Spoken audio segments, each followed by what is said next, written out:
कृत्यं नरं चैव नरोत्तमं देवीं सरस्वतीं व्यासं ततो जयमुदीरयेत्।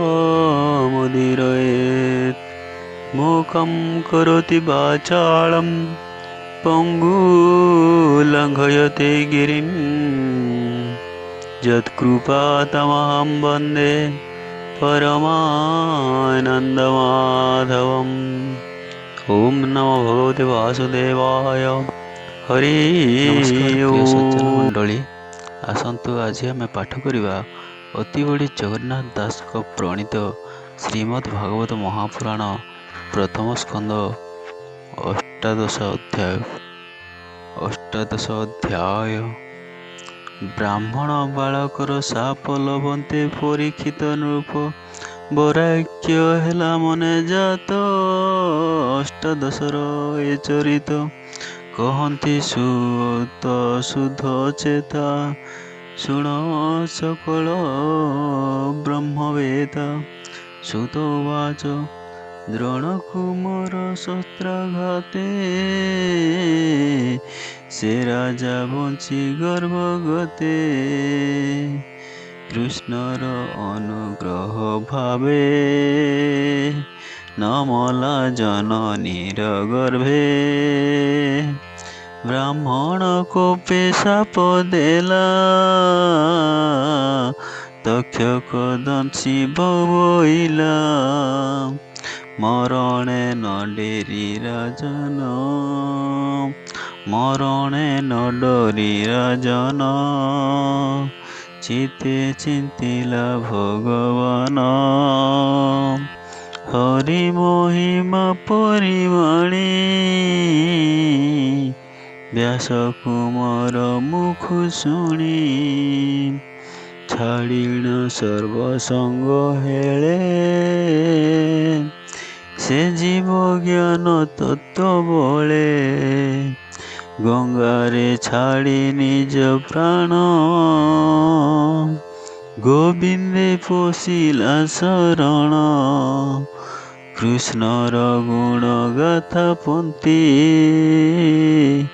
जे नित्य हृदय चिंतन्ते कृष्णर कथामृत तुंडे कहि रोमांच निज पिंडे सर्वदा पपजे स्मरन्ति मरणे किबा तांक भीति से राजा जेते दिन थिला तारा जे कोली न पोषिला नंद नंदन जेते बेले तनु छाड़िले मोहि तले तक्षणे अधर्म पुरुष कलिए संसारे प्रवेश से राजा ताकु स्थान दे सारंग प्राय सार खाई ए कली जुग धर्म एहि कुशल कर्म जे चिंतई से फल ए देहे भुंजई इतर चिंता न लागई एहा विचारी निज चिते न मारी रखिले आयते जे कली धीरे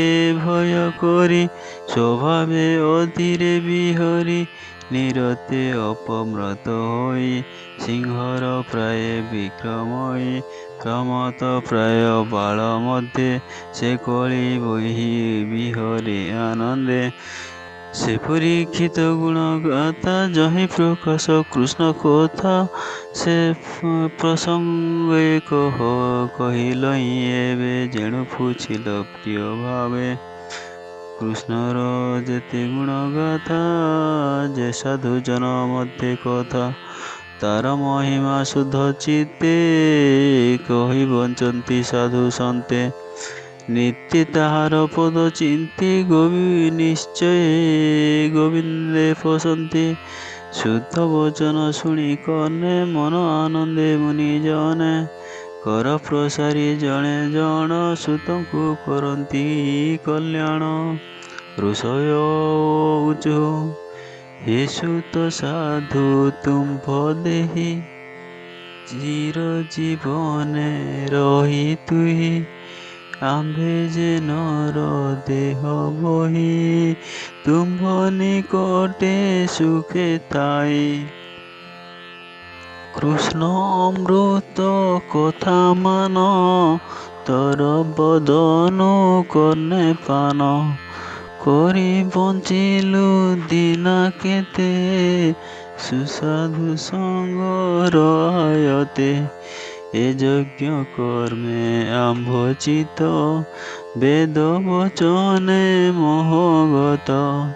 ଏ ଯଜ୍ଞ ଧୂମେ ଧୂମାକୁଳ, ଆମ୍ଭର ଆତ୍ମାହୀନ ବଳ।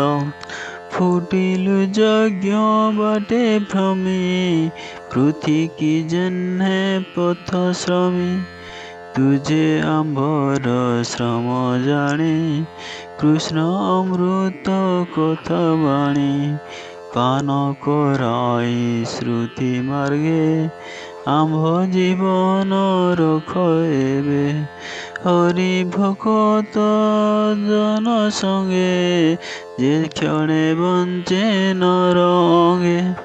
তা সঙ্গে স্বর্গ ভোগ মোক্ষ, কে তুল্য করিব প্রত্যক্ষ।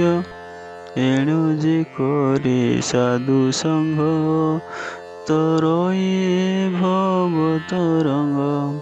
প্রাণী জীবনে আশা যেতে, এথু অধিক কি জগতে। কৃষ্ণ কথারে রস যেতে, তাহা অস্বাদী শুদ্ধ চিতে।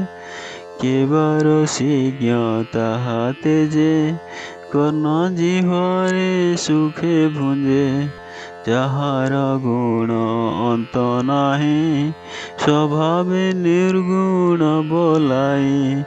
ভব বিরঞ্চি যার অন্ত, প্রমাণি ন পারে জগত। এণু ভকত প্রাণীঙ্কর, ভাবুক মধ্যে তুমে বর।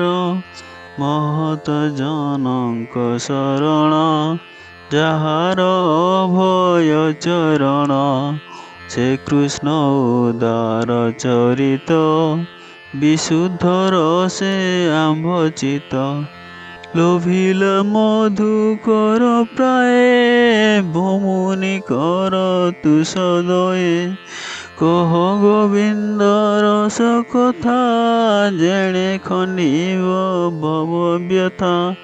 সে মহাভাগ পরীক্ষিত, ভকত মধ্যে বুদ্ধিমন্ত।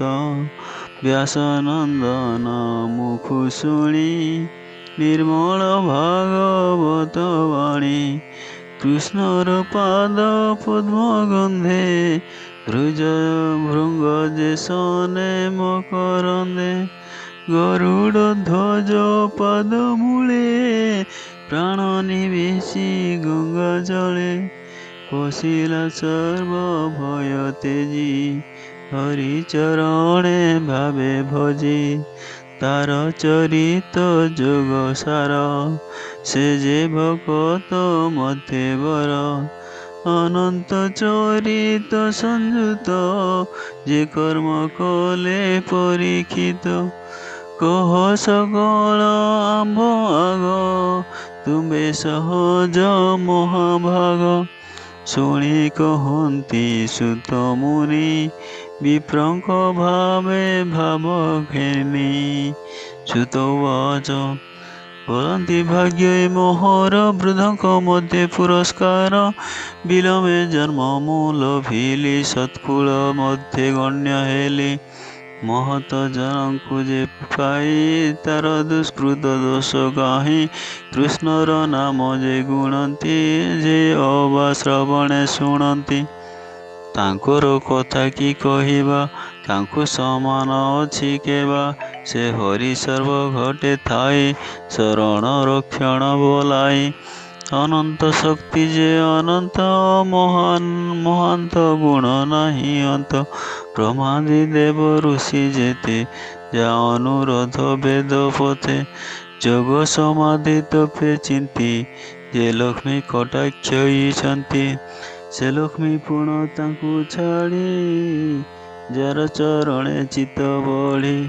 ନିତ୍ୟେବ ଶୟେ ବକ୍ଷସ୍ଥଳେ ଧ୍ୟାନ ନିରୋପି ପାଦମୂଳେ କୃଷ୍ଣର ପାଦ ପଦ୍ମ ଗନ୍ଧେ ଭୃଙ୍ଗ ଯେ ଶନେ ମକରନ୍ଦେ ଯେ ଗଙ୍ଗା ଜଳ ଏ ଜଗତେ ପୂଜନ୍ତି ବିରଞ୍ଚି ସହିତେ ସେ ଗଙ୍ଗା ନାମ ଉଚାରିଲେ ପ୍ରାଣୀ ତରନ୍ତି ପାପୁ ଭଲେ ଯାହାର ପାଦ ନଖ ଲାଗି ସ୍ୱଭାବେ ଗଙ୍ଗା ସବୁ ଭାଗି ସେ କି ପଦାର୍ଥ ଏ ଜଗତେ ଚିନ୍ତି ନ ପାରେ ମୁନି ସନ୍ତେ ଏଣୁ ମୁକୁନ୍ଦ ନାମ ବିନେ ସଂସାରେ କିବା ଉଚ୍ଚାରଣେ ଯାର ଚରଣେ ସିଦ୍ଧ ଗଣେ ସମାଧି ଯୋଗ ଆଚରଣେ ଛାଡ଼ି ବିଷୟ ମୁନି ଗଣ ନିତ୍ୟ କରନ୍ତି ସୁମରଣ ଭକ୍ତି ସମାଧି ଦୃଢ଼ାସନେ ତରିଲେ ସଂସାର ବନ୍ଧନେ ହେ ଅର୍ଜମଣି ମୁନି ଯେତେ ତୁମ୍ଭେ ଯେ ପଚାରିଲ ମତେ କହିବି କୃଷ୍ଣର ମହିମା ଯେ ଅବତାର ଗୁଣ ସୀମା କେଉ ପାରେ ମୁଖେ କହି ଯେନେ ଗଗନ ଅନ୍ତ ନାହିଁ କୃଷ୍ଣର ମହିମା ସେହି ମତେ କୃଷ୍ଣ ମହିମା ସେହି ମତେ ଯେ ପକ୍ଷୀ ଉଡ଼ିପାରେ ଯେତେ ତାର ବାରତା ସେ ଜାଣନ୍ତି ଅଧିକେ ନ ପାରନ୍ତି ଚିନ୍ତି ଏଣୁ ପଣ୍ଡିତ ଜନ ଯେତେ ଜ୍ଞାନ ସାଧନ୍ତି ଏ ଜଗତେ ବିଷ୍ଣୁର ମହିମା ବିଚାରେ ସହସ୍ର ଜନ୍ମ କେବା ପାରେ ଏବେ ହୋ ଶୁଣ ବିପ୍ରଜନେ ହରିଚରିତ ଶୁଦ୍ଧ ମନେ ସେ ପରୀକ୍ଷିତ ଏକ ଦିନେ ମୃଗୟା ଅର୍ଥେ ଗଲା ବନେ ମୃଗ ନ ପାଇ ଘୋର ବନେ କ୍ଷୁଧିତ ତୃଷିତ ବଦନେ ଜଳ ନ ପାଇ ପଥଶ୍ରମେ ମିଳିଲା ମୁନିଙ୍କ ଆଶ୍ରମେ ଦେଖଇ ଏକ ବୃକ୍ଷ ତଳେ ବ୍ରାହ୍ମଣ ଆସନ ନିଶ୍ଚଳେ ଆନନ୍ଦେ ମୁଦ୍ରିତ ଲୋଚନେ ଆତ୍ମା ନିବାସୀ ଯୋଗ ଧ୍ୟାନେ ନିଶ୍ଚଳ ଆତ୍ମା ମନ ବୁଦ୍ଧି ପବନ ନବ ଦ୍ୱାରେ ରୁନ୍ଧି ଇନ୍ଦ୍ରିୟ ଗଣ ପ୍ରତ୍ୟାହାରେ ଧ୍ୟାନ ଧାରଣା ନିର୍ବିକାରେ ଆଧାର ଲିଙ୍ଗ ନାଭିହୃଦେ କଣ୍ଠମଣ୍ଡଳ ଭୁରୁ ମଧ୍ୟେ ମନ ପବନ ବ୍ରହ୍ମରନ୍ଧ୍ରେ ନିବେଶୀ ଅଛନ୍ତି ସାନନ୍ଦେ ଯୋଗ ନିଶ୍ଚଳ ବ୍ରହ୍ମଭୂତ ତିନି ବିକାରୁ ସେ ଅତୀତ ପ୍ରକୀର୍ଣ୍ଣ ଜଟା ଭାରସିରେ ହରିଣ ଚର୍ମର ଉପରେ ହେମନ୍ତୁ ବିପ୍ର କୁଅ ନାଇଁ ତୃଷିତ କଣ୍ଠ ଶୁଷ୍କ ହୋଇ ଜଳ ମାଗିଲା ମହାରାଜା ଇଚ୍ଛଇ ଆପଣାର ପୂଜା ଉଦକ ତୃଣଭୂମି ଆଦି ଅତିଥି ପୂଜାର ପ୍ରସିଦ୍ଧି ଅର୍ଘ୍ୟ ସନୃତ ସାଧୁବାଣୀ ନ ଲଭେ କୋପେ ନୃପମଣି ମନେ ବିଚାରି ମହାରାଜା ଅବଜ୍ଞା କଲା ମତେ ଦ୍ୱିଜ ମନେ ବିଚାରି ମହାରାଜ ଅବଜ୍ଞା କଲା ମତେ ଦ୍ୱିଜ ହୃଦୟ ତୃଷାର ବଳେ ମନ କ୍ଷଣ କ୍ଷଣ ଖେ ଅଚେତନ ପ୍ରଚଣ୍ଡ କ୍ରୋଧେ କାଳ ବଳେ ମୃତ ଉରଗ ଧନୁ ହୁଳେ ବ୍ରାହ୍ମଣ ଗଳେ ନେଇ ଦେଲା ତକ୍ଷଣେ ନିଜ ପୁରେ ଗଲା ପଥେ ଚଳନ୍ତେ ନୃପମଣି ବ୍ରାହ୍ମଣ କଥା ମନେ ଗୁଣି ବୋଲୋଇ କପଟ ଏହାର ନିଶ୍ଚଳେ ସମାଧି ଗୋଚର ସର୍ବ ଇନ୍ଦ୍ରିୟର ନିବୃତ୍ତି ନୟନ ବୁଝି କିମ୍ପାଛନ୍ତି କିବା ଏ ରାଜା ଆଗତ ନିମିତ୍ତେ କରି ଦୃଢ଼ ବ୍ରତ ଏତେ ଅବଜ୍ଞାନର ଦେହେ କ୍ଷତ୍ରିୟ ଜନେ କିବା ସହେ ହେମନ୍ତେ ଗଲା ନର ନାଥ ତକ୍ଷଣେ ବ୍ରାହ୍ମଣର ସୁତ ବାଳକ ସଙ୍ଗେ କ୍ରୀଡ଼ା କରେ ସେ ଯେ ଅନଳ ରୂପ ଧରେ ରାଜାର ଆଗମନ କଥା ପିତାର ଯେ ମନ୍ତବ୍ୟ ଅବସ୍ଥା ବାଳକ ମୁକୁଟ ଶୁଣି ତହିଁ ମନେ ଭାଳଇ ଲୋଭ କୋପ ବହି ସଂସାର ଧର୍ମ ଯେ ପାଳକ ଦେଖ ତାହାର ବିବେକ ସ୍ୱନର ପ୍ରାୟ ଚେଷ୍ଟା କଲା ଦାସତ୍ୱ ସ୍ୱାମୀକୁ ଲଙ୍ଘିଲା ବ୍ରାହ୍ମଣେ କ୍ଷତ୍ରିୟଙ୍କୁ ବରି ଯଜ୍ଞରେ ଦ୍ୱାରପାଳ କରି ଶ୍ୱାନର ପ୍ରାୟ ଦ୍ୱାରେ ଥାନ୍ତି ସେ ଭାଣ୍ଡେ ଭଜନ ଇଛନ୍ତି।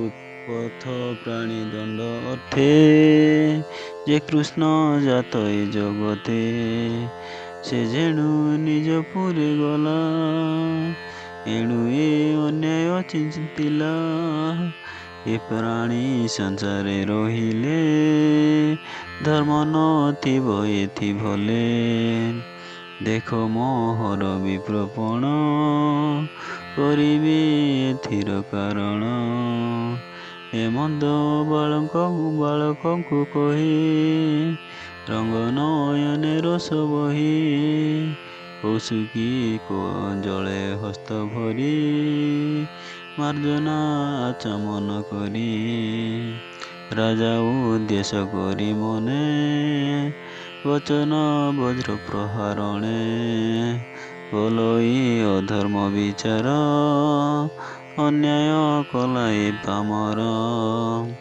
ଆଜ ହୁଁ ଶପଥ ଦିବସେ ତକ୍ଷକ ଆସି ମହାରସେ ତାର ଶରୀର ବେଗେ ଖାଉ ଏ ଯେ ଅନ୍ୟଥା କେବେ ନହୁ ମୋର ପିତାର ଦ୍ରୋହକାରୀ ସେ କିମ୍ପା ଥିବ ଦେହ ଧରି ହେମନ୍ତ ସାପ ତାକୁ ଦେଇ ମିଳିଲା ପିତା ପାଶେ ଯାଇ ପିତାର ଗଳେ ସର୍ପ ଦେଖି କାନ୍ଦଇ ଅତି ଦୁଃଖେ ଦୁଃଖୀ ପୁତ୍ର ରୋଦନ କର୍ଣ୍ଣେ ଶୁଣି ଧ୍ୟାନ ତେଜିଲା ବିପ୍ରମଣି ସେ ଆଙ୍ଗେ ରସି ନିଜାସନେ ଚାହିଁଲା ଉନ୍ମିଳ ଲୋଚନେ ଆପଣା ଗଳେ ସର୍ପ ଦେଖି ଉଠିଲା ଆସନ ଉବେକି ଗଳାରୁ ସର୍ପକୁ ପକାଇ ପୁଛଇ ପୁତ୍ର ମୁଖ ଚାହିଁ ଏ ପୁତ୍ର କାନ୍ଦୁ କିସ ଅର୍ଥେ ଏ ପ୍ରାଣୀ ଶୋକ ଦେଲା ତୋତେ ପିତା ବଚନ ଶୁଣି ବଳା ସଂକ୍ଷେପୀ ସକଳ କହିଲା ପୁତ୍ରର ବଚନ ଶୁଣି କର୍ଣ୍ଣେ କୋପ ବସିଲା ବିପ୍ରମନେ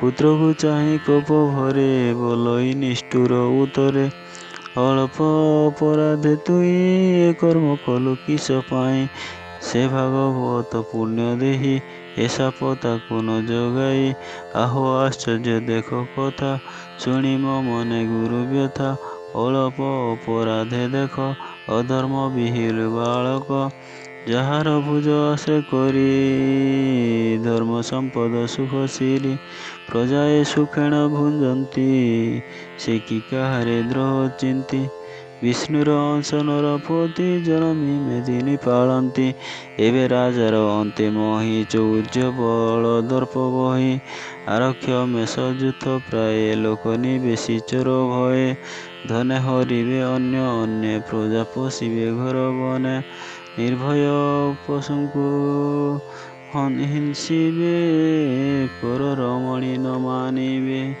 ଅନାଥ ହୋଇବ ସଂସାର ସେ ପାପ ହୋଇବ ଆମ୍ଭର ଧର୍ମ ଛାଡ଼ିବ ଚାରିପାଦେ ଯେବା ବିହିତ ଅଛି ବେଦେ ପୂର୍ଣ୍ଣ ଆଶ୍ରମ ଯେ ଆଚାର ଏ ତିନି ଧର୍ମ ଯେ ବେଦର ସେ ଧର୍ମ ତେଜେ ଦୂରତରେ ପଶିବେ ଅଧର୍ମ ବ୍ୟବହାରେ ସର୍ବେ ବୁଡ଼ିବେ ଅର୍ଥ କାମେ ବଞ୍ଚିବେ ଶ୍ୱାନ କୋପେ ଧର୍ମେ ଏ ଧର୍ମ ପାଳ ନରପତି ସୁକୃତ ବନ୍ତ ଚକ୍ରବର୍ତ୍ତୀ ସାକ୍ଷାତେ ମହାଭାଗବତ ସେ ରାଜ ଋଷି ପରୀକ୍ଷିତ କଲା ଯେ ତିନି ଅଶ୍ୱମେଧି ଆଗମ ନିଗମ ପ୍ରସିଦ୍ଧି କ୍ଷୁଧା ତୃଷାରେ ବୁଲି ବନେ ମିଳିଲା ମୋହର ଆଶ୍ରମେ ତାହାକୁ ଶାନ୍ତି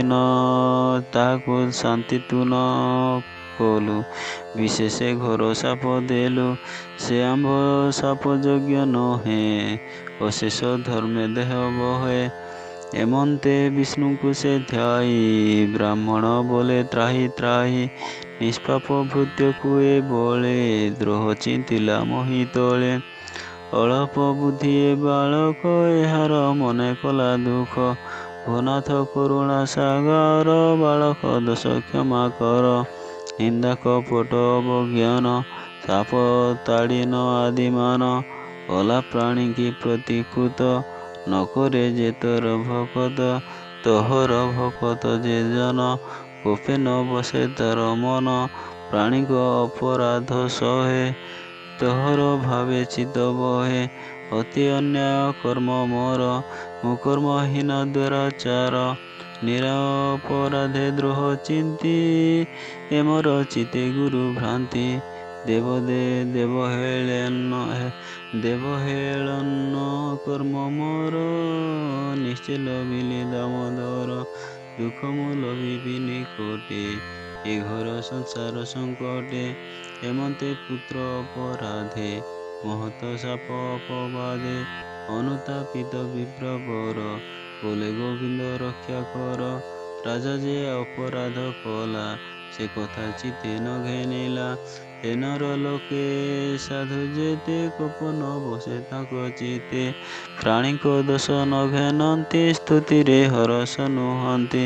ପର ଦୁଃଖୀରେ ଦୁଃଖୀ ହୁଅନ୍ତି, ସମଦୃଷ୍ଟିରେ ଆତ୍ମା ଚିନ୍ତି। ସେ ସାଧୁ ଜନଙ୍କର କଥା, କେବେ ହେଁ ନୁହଁଇ ଅନ୍ୟଥା। ବୋଲୋଇ ଦାସ ଜଗନ୍ନାଥ, ଭାଷା ପ୍ରବନ୍ଧେ ଭାଗବତ। ସୁଜନ ଜନଙ୍କର ହିତେ, ଯେବା ପ୍ରକାଶ ମୋର ଚିତ୍ତେ। ସଜନେ ନ ଘେନିବ ଦୋଷ, ମୁଁ ତୁମ୍ଭ ଦାସଙ୍କର ଦାସ। ସୁଜନେ ନ ଘେନିବ ଦୋଷ, ମୁଁ ତୁମ୍ଭ ଦାସଙ୍କର ଦାସ। ଇତି ଶ୍ରୀମଦ୍ଭାଗବତେ ମହାପୁରାଣେ ପରମହଂସ୍ୟାଂ ସଂହିତାୟାଂ ପ୍ରଥମସ୍କନ୍ଧେ ବିପ୍ରଶାପୋପଲମ୍ଭନମ୍ ନାମ ଅଷ୍ଟାଦଶୋऽଧ୍ୟାୟः। ଓಂ ନମୋ ଭଗବତେ ବାସୁଦେବାୟ। ହରି ଓମ୍।